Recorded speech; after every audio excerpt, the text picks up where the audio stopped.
국정원 직원이 한마디 했습니다. 마음껏 드세요. 그 말에 눈물이 터졌다고요.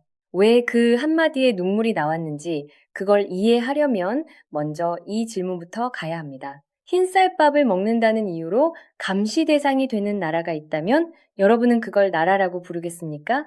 그리고 그 나라에서 도망쳐온 사람이 대한민국에서 처음 배운 것들이 지금 이 순간 우리에게 어떤 의미가 있는지 오늘 그 이야기를 해드리겠습니다.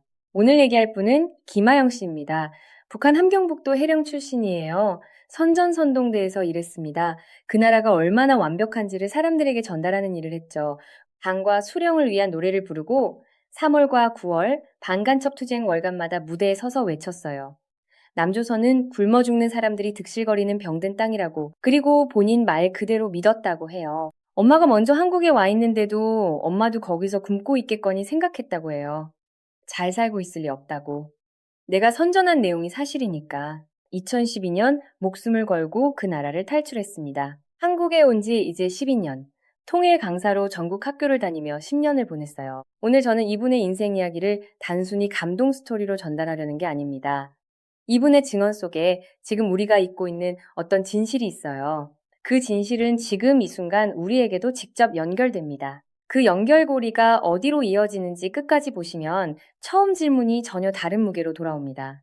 표면부터 시작합시다. 김하영 씨가 처음 대한민국 땅을 밟은 건 인천공항이었습니다. 가족 전체가 함께 들어왔어요. 거기서 버스를 탔는데 살면서 처음으로 좋은 버스를 탔다고 했어요. 창 가림막이 있고 의자가 부드럽고, 근데 창밖을 내다보는 순간 공포가 밀려왔다고 합니다. 빨간 십자가가 너무 많은 거예요. 왜 공포였을까요? 북한에서 선교사는 악마입니다. 교재에 그렇게 나와요. 미제국주의의 앞잡이, 악랄한 놈들. 그게 수십 년을 세뇌받은 내용이었으니까요. 선전선동대에서 직접 그 내용으로 무대에 섰던 분이 십자가가 질비한 도시를 버스 창밖으로 보는 순간 느낀 건 감동이 아니라 공포였던 거예요. 한국으로 향하는 버스 안에서 처음으로 실감한 것이 경의가 아니라 두려움이었다는 거예요. 이게 세뇌가 얼마나 무서운 건지를 보여주는 장면입니다. 거기다가 밤에 야경이 펼쳐지는데 그분 말 그대로입니다. 이 전기가 이렇게 남아나? 북한에서는 명절에 40분 전기가 나와요. 그것도 이민반에서 통지가 있어야만 나오고, 통지 오면 악착같이 밥솥 돌리고 TV 켜는 거예요. 지방에서 엄마들 소원이 밝은 불빛 아래서 밥 한번 먹어봤으면 좋겠다는 거래요. 불이 아까우니까 등불도 끄고 어두운 데서 먹는 게 일상이었던 거예요. 그런 세상에서 살다가 길이 온통 빛으로 가득 차 있는 걸 본 거죠. 이게 꿈이냐 싶었다고 해요. 그런데 이분이 처음 대한민국에서 먹은 밥 이야기가 오늘의 핵심입니다. 국정원 조사시설에 들어갔어요. 신분 확인을 받고 독방에도 들어가고. 그런데 거기서 식판을 받았는데 칸이 여러 개인 식판에 밥이랑 반찬이 담겨 있는데 처음에는 이게 뭔지 몰랐대요. 줄 서서 식판을 들고 이동하는 문화 자체가 처음이었으니까요.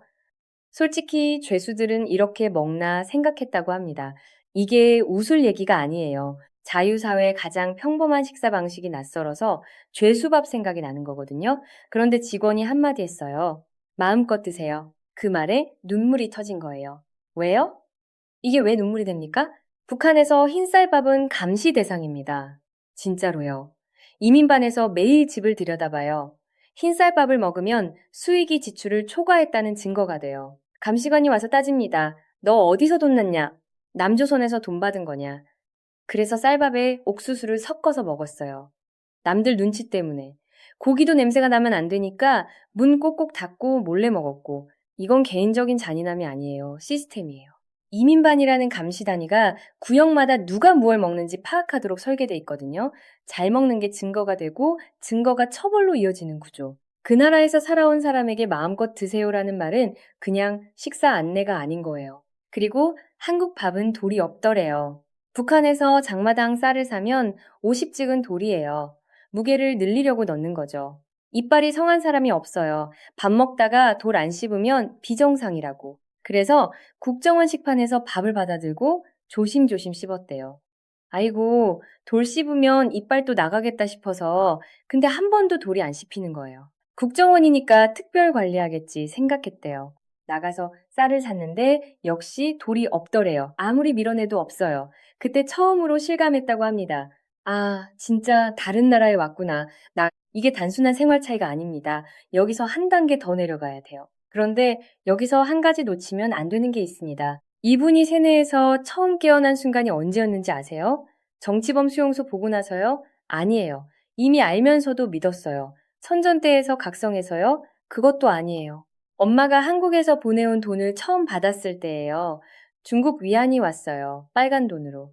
김일성 얼굴이 아니라 모택동 얼굴이 있는 돈. 그걸 보는 순간에 멘붕이 왔대요. 평생 최고라고 배운 사회주의 조선의 돈이 아니라 자본주의 나라의 돈이 손에 쥐어지는 거예요. 엄마가 저기서 굶고 있을 거라고 생각했는데 듣도 보도 못한 큰 돈이 왔어요. 100만 원을 보내면 브로커가 20% 떼고 나머지를 받는 구조인데 그래도 해령 기준으로 1년을 먹고 살 수 있는 돈이었거든요. 그 돈을 받는 순간 처음으로 생각이 달라졌다고 해요. 아, 내가 모르는 세계가 밖에 있구나. 내가 살고 있는 이 땅이 전부가 아니구나. 세뇌는 논리로 안 깨져요. 아무리 설명해줘도 평생 쌓아온 믿음 체계는 흔들리지 않아요. 이분이 선전선동대 출신이었잖아요. 그 구조가 얼마나 정교하게 작동하는지를 가장 잘 아는 사람이에요. 근데 그게 돈 한 장에 깨졌어요. 감각이 바뀐 거예요. 논리가 아니라 실물, 만질 수 있는 것. 이게 체제를 흔들었어요. 세뇌가 얼마나 무서웠는지를 보여주는 에피소드가 하나 더 있어요. 김정일이 추운 겨울에 최전방 병사들을 찾아가서 그 아이들을 품에 안아주고 너희가 이 나라의 진짜 영웅이다 하는 선전 자료가 있었는데 그걸 만들어서 배포하는 일도 선전대가 했어요. 근데 이분이 그 자료를 만들면서 실제로 울었다고 해요. 뒤에서 조종한 놈이라는 생각은 털끝만큼도 없이 그냥 울었다고. 그리고 이게 사실이라고 믿었다고 해요. 이게 감성 정치예요. 공포로 통제하는 게 아니라 감동으로 통제하는 거예요. 세뇌의 핵심은 공포가 아니에요. 감동이에요. 울게 만드는 거예요. 그리고 그 눈물이 복종으로 이어지게 만드는 거예요. 그래서 이분이 선전선동대에서 나온 자료를 받아볼 때마다 울지 않을 수가 없었다고 해요. 그게 설계된 거라는 걸 한국에 와서야 알았다고. 탈북을 결심한 건 그러고도 5년 뒤였습니다. 고향 해령 야산에 정치범 수용소가 있었어요. 어릴 때부터 봐왔어요. 철조망에 전기가 흐르는 거.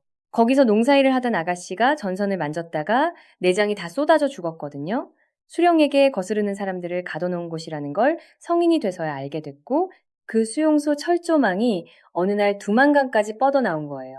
국경 전체에 살인 전기를 깐 거죠. 주민들에게는 전기를 안 줍니다. 명절에 40분. 근데 도망 막는 전기는 24시간 흘러요. 사람을 편하게 해주는 전기가 아니라 사람을 죽이는 전기를 까는 나라. 그걸 보는 순간 이분은 결론을 냈다고 해요.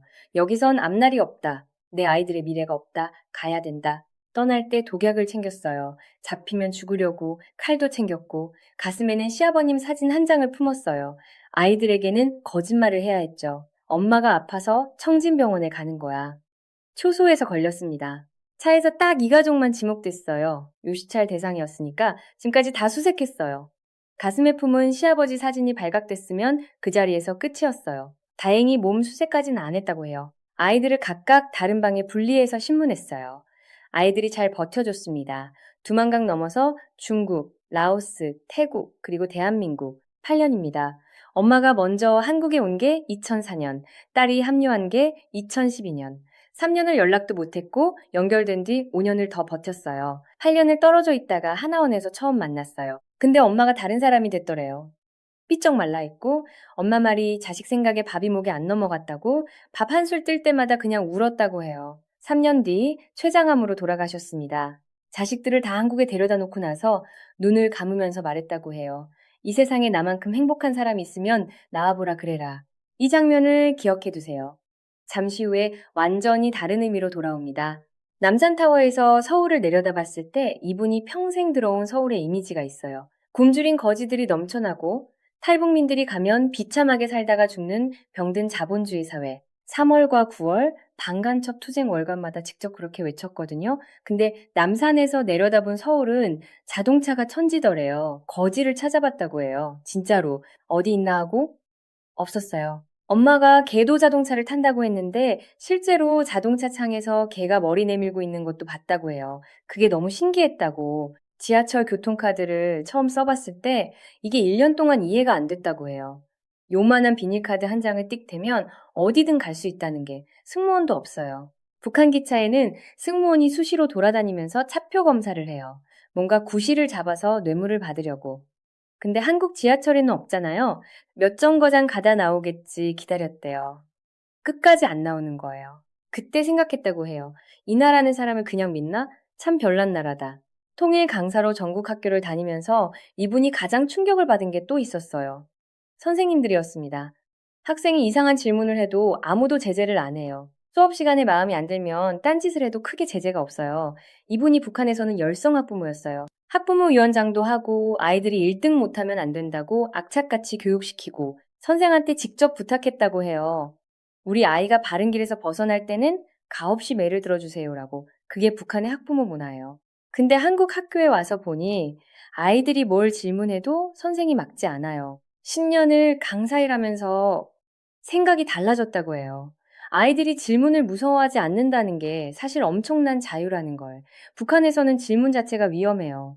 시키는 대로 하면 되니까 질문을 가르쳐 주지 않았어요. 근데 여기는 아이들이 당연하게 질문을 해요. 그게 이 나라가 다른 이유구나 싶었다고 해요. 비무장지대 안에 있는 학교에도 갔어요. 전교생이 5명이었대요. 5명을 위해서 교사가 있고 건물이 있고 학교가 운영돼요. 이분이 놀랐다고 해요. 이 나라는 숫자가 적어도 포기하지 않는 구조구나. 북한은 반대예요. 자원 배분에서 숫자가 적으면 밀려요. 여기는 반대. 오히려 선생 한 명이 아이 한 명 담당하는 1대1이 되니까 거기 아이들이 다른 곳에서는 못 누리는 행복이 있는 거라고 생각하게 됐다고 해요. 그걸 보면서 이분이 이런 생각을 했다고 해요. 이 나라는 작은 것을 버리지 않는 나라구나. 탄광 골짜기에서 태어난 사람도 국경지대 5명짜리 학교 아이도 어디서 태어났느냐가 이 나라에서는 끝이 아닌 거예요. 자가용을 처음 가졌을 때. 북한에서 자가용은 고위층 아니면 아예 꿈도 못 꾸는 거거든요. 근데 내가 차를 가지고 밤 12시든 새벽 3시든 어디든 갈 수 있다는 게 여행 증명서도 필요 없고 도장도 필요 없고 그냥 가면 된다는 게 너무 감사했다고 해요. 아들이 독도 홍보 프로그램에 뽑혀서 미국에 가는 날 직접 운전해서 인천공항에 데려다 줬어요. 인천대교를 올라서면서 바다가 쫙 펼쳐지는 순간 자기도 모르게 눈물이 흘렀다고 해요. 북한에서 태어난 아이가 미국으로 가는 비행기를 타러 공항에 간다는 게, 내가 그걸 차로 데려다 준다는 게, 그냥 다 감사했다고. 아무 이유 없이 그냥 감사한 거였다고. 여러분 지상파 보도만 보면 이런 이야기가 잘 안 나와요. 탈북자가 처음 교통카드를 쓸 때 어떤 충격을 받았는지, 돌 없는 밥 한 공기가 어떤 의미인지. 그런데 이 이야기를 들으면 비로소 보이는 게 있어요. 우리가 당연하게 쓰는 교통카드 한 장이 어떤 사람에게는 1년을 이해 못한 문명의 충격이었다는 것. 이 나라가 무엇인지를 이분이 가장 잘 설명해 줍니다.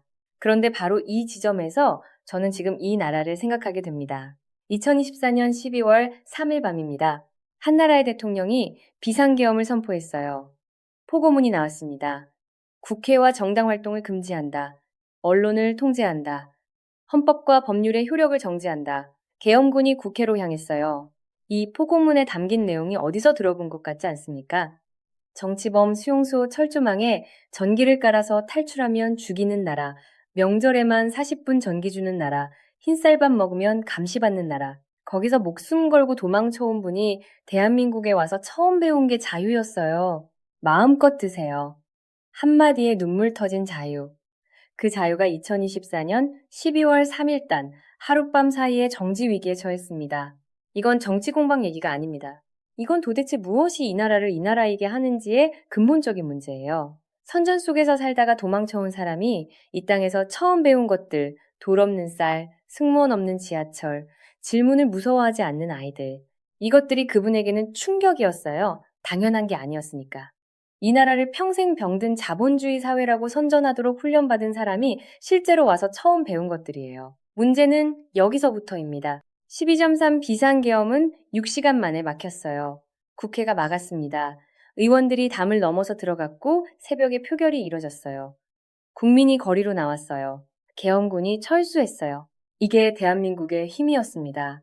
그런데 지금 그 6시간의 책임을 묻는 과정에서 뭐가 일어나고 있습니까? 계엄을 설계하고 실행한 세력 중 일부가 여전히 이걸 최소화하려는 기류가 있어요. 단순한 정치적 실수로 프레이밍하려는 움직임이 있고요. 12.3을 다루는 보수 매체의 방식과 탈북자 증언처럼 대한민국 자유의 가치를 다루는 방식이 얼마나 다른지 한번 비교해 보시면 같은 나라 매체가 맞나 싶을 정도로 온도가 달라요. 이 발언들이 이 시점에 이 방향으로 계속 나오는 게 정말 우연일까요? 책임 규명 과정에서 어떤 방향으로 선택적 압력이 작동하고 있는지 이 질문은 아직 열려 있어요.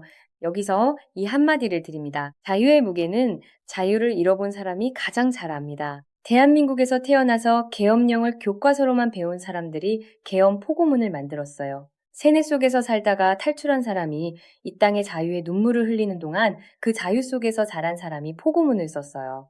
자유를 당연하게 여기면 자유를 가볍게 다루게 됩니다. 자유를 가볍게 다루는 사람에게 권력이 쥐어질 때 바로 그때 육시간이 생기는 거예요. 김하영 씨 아이들이 하는 말을 기억하세요. 러시아에 파병된 북한 또래 아이들을 보면서 말했다고 해요. 우리가 한국이 없었다면 저기 있었을 거라고. 몇천 명이 그 땅에서 잘못됐는데 우리는 여기 있다고. 그래서 부모님에게 감사하다고. 대한민국에 데려다 주셔서 감사하다고. 이 말을 한 아이들은 압니다. 태어난 땅이 달랐다면 지금 어디 있었을지를 이 아이들이 한 가지 더 말한 게 있어요. 자기들이 러시아에 파병된 또래들 뉴스를 보면서 뭔가 무너지는 느낌이 들었다고 해요. 그 아이들도 자기들처럼 그냥 태어난 것 뿐이잖아요. 태어날 곳을 선택한 게 아니잖아요. 그냥 그 땅에 태어났다는 이유로 총을 들고 낯선 나라 전쟁터에 끌려간 거예요. 그게 아이들한테 굉장히 실감나게 다가왔다고 해요. 나는 여기 있고 저 아이는 저기 있고 그 차이가 오직 태어난 땅 하나라는 것. 그래서 부모님한테 감사하다고 더 자주 말하게 됐다고 해요. 그 아이들이 한국에서 누리는 것들이 계속 이 땅에 있으려면 12.3이 어떻게 정리되느냐가 중요합니다. 계엄을 막은 건 6시간 만의 일이었어요. 그 6시간이 다시 오지 않도록 만드는 건 지금부터의 일이에요. 기억이 사라지면 구조도 사라져요. 책임이 제대로 규명되지 않으면 다음에 또 같은 시도가 생겼을 때 막을 근거가 약해집니다. 제도가 아니라 인간의 결기로만 막는 나라는 인간의 결기가 흔들리는 날 무너지게 돼 있어요. 처음 질문으로 돌아갑니다. 국정원 직원이 했던 그 말 마음껏 드세요. 왜 눈물이 터졌는지 이제 이해가 되시죠? 그건 식사 안내가 아니었어요. 이 나라에서 당신은 통제받지 않는다는 선언이었습니다. 먹고 싶은 걸 먹어도 된다. 좋아하는 만큼 먹어도 된다. 네가 어떻게 먹는지 아무도 감시하지 않는다. 이 선언이 그분에게 눈물이 된 거예요. 엄마가 돌아가시면서 한 말. 이 세상에 나만큼 행복한 사람이 있으면 나와 보라 그래라. 자식들을 대한민국에 데려다 놨다는 것 하나로. 그게 행복의 전부였어요. 잘 먹고 어디든 갈 수 있고 아무도 감시하지 않는 나라에 자식을 데려다 놨다는 것, 그걸 위해 8년을 기다렸고 그걸 이루고 3년 만에 돌아가셨어요. 그 행복이 지켜질 나라로 계속 남아야 합니다. 마음껏 드세요라는 말이 앞으로도 계속 눈물이 될 수 있는 나라로. 그게 12.3 이후 우리가 해야 할 일의 의미입니다. 그래서 마지막으로 이 질문을 드립니다. 북한 선전선동대 출신이 한국에 와서 세뇌가 깨진 게 논리가 아니라 돈 한 장이었어요. 감각이 바뀐 거예요. 그렇다면 지금 이 나라에서 어떤 감각이 바뀌어가고 있는지 우리는 계속 지켜봐야 합니다. 12.3은 끝난 사건이 아니에요. 지금 이 순간에도 진행 중인 싸움이에요. 오늘 영상이 의미 있으셨다면 구독과 좋아요 부탁드립니다. 이 이야기 더 많은 분들과 나눠주세요.